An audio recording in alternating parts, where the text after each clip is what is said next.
Hi everyone, this is part 4 of compression and decompression. So this is CCITT group 3 one-dimension compression. This is based on run length encoding, and this assumes again a scan line of long runs. So this is designed again only for black and white images, not for color images. Primary application is fax and early document imaging systems. It's a modified version of man encoding. It's a modified version of your run length encoding, and it is used for many software based document imaging systems, especially for group 3 1D and group 4.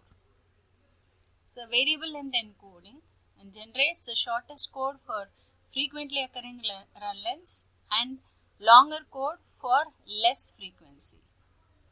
So it is based on a coding tree, right?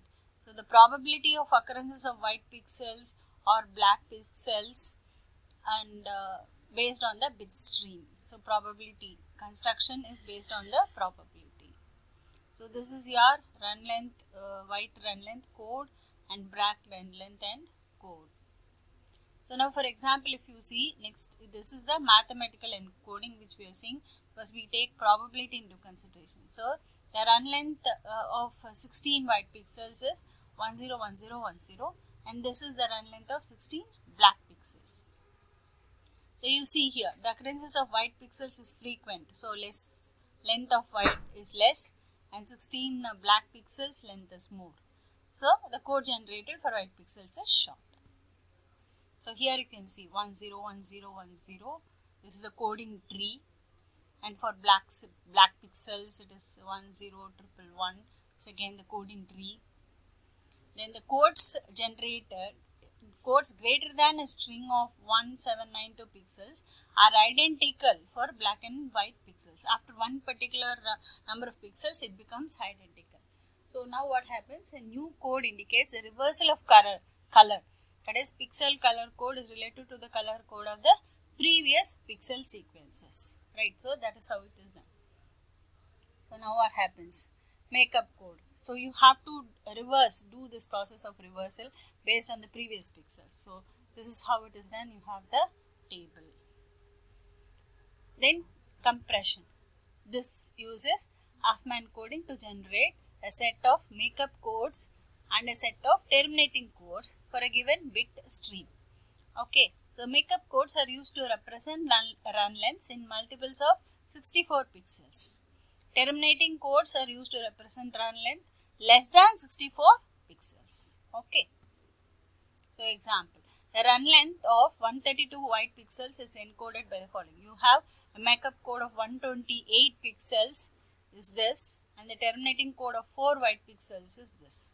So the compressed bit stream for 132 pixel is this 1010101011, a total of 9 bits, makeup and terminating. Therefore the compression ratio is 14. So how do you attain that? Now total number of bits 132, number of bits used to code is 9, so 14. So CCA group 3 uses a very simple data format, and this consists of a sequential blocks of data for each scan line. So this is how it is. End of line fill. This is how your data formats look like.